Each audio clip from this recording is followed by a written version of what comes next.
Fala pessoal, aqui é Felipe Norato mais uma vez.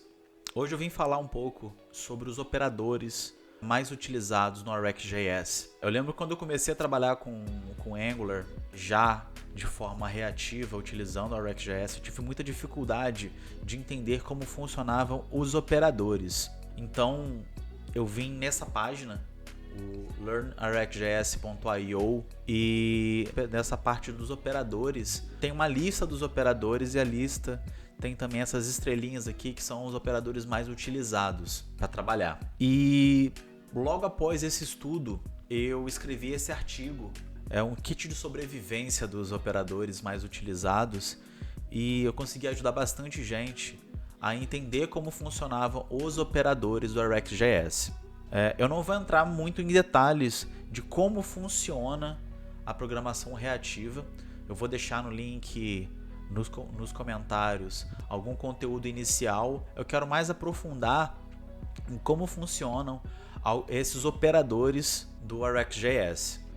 Dessa vez eu criei um projeto no StackBlitz com alguns exemplos práticos de cada um desses operadores, com alguns exemplos de cada um desses operadores, para que eu possa demonstrar melhor esse funcionamento. Então eu vou deixar também esse link nos comentários do StackBlitz e vou demonstrar cada um desses operadores aqui. Inicialmente eu quero mostrar o seguinte: um comportamento reativo nativo do browser, que é, por exemplo, Add Event Listener, que eu quero escutar qualquer evento de clique no documento, né, no browser. Eu vou fazer um console log de cada um desses eventos. Então vou descomentar essa linha de código, e aqui no browser, quando eu clico, eu recebo um console log que clicou na tela. Essa é uma forma reativa que o browser tem de trabalhar. No JavaScript a gente trabalha também muito de forma assíncrona. E como é trabalhar de forma assíncrona? A gente tem um exemplo, por exemplo, de um fetch, né, uma requisição que a gente vai fazer para qualquer API, que responde uma promise. Então, comentando essa linha de código, eu tenho aqui que uma promise, ele me retornou um JSON, que eu tive que fazer o quê? Quando eu fiz o fetch, para poder resolver essa promise, eu tive que colocar um then. É muito importante a gente lembrar desse comportamento, que as streams, né, os observables, eles também trabalham mais ou menos dessa maneira. É a maneira que você precisa sempre se inscrever nos eventos para poder receber esses valores.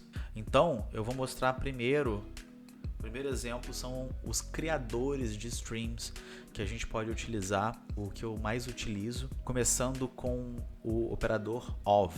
O operador of, ele cria uma stream emitindo valores sequencialmente. Então, a gente vem aqui e descomenta essa linha de código, onde eu tenho esse operador of do RxJS passando vários valores, e eu faço um subscribe desses valores e faço um console log recebendo o valor, cada valor que foi declarado ali no operador of, e ele vai emitir sequencialmente esses valores. Ponto de se reparar aqui, que é sempre importante, o seguinte: por padrão a gente sempre coloca constantes que são streams, né, que são observables, que são subjects.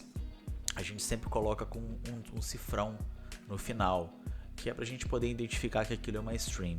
Um segundo operador que a gente pode utilizar também, que é uma opção do fetch, para a gente trabalhar também com requests, mas de forma reativa, é o Ajax. O Ajax, ele cria uma string de uma requisição.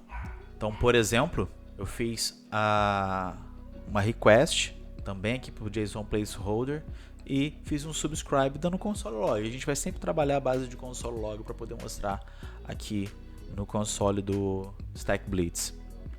Então, temos aqui a request, os valores que foram respondidos a partir desse método, desse operador chamado Ajax, que também é do RxJS. Um outro operador também, que ele é um gerador de streams, é o from. O from ele transforma em string qualquer objeto iterável, array ou uma promise numa string. E nesse exemplo, eu criei primeiro uma promise e resolvi da forma normal, com then e catch, que ele mostrou aqui, que a promise resolveu.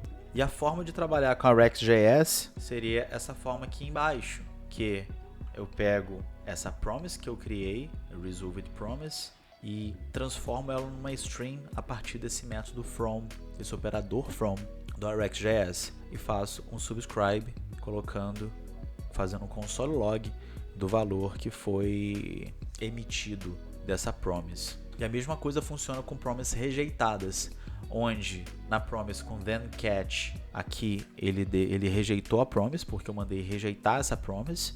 A mesma coisa funciona aqui no RxJS, onde eu uso o from dessa promise rejeitada, porém, ao invés de a gente fazer o console log aqui no OK, a gente tem um segundo método dentro do subscribe, que é o método de erro. O quarto operador que eu vou comentar também é o interval.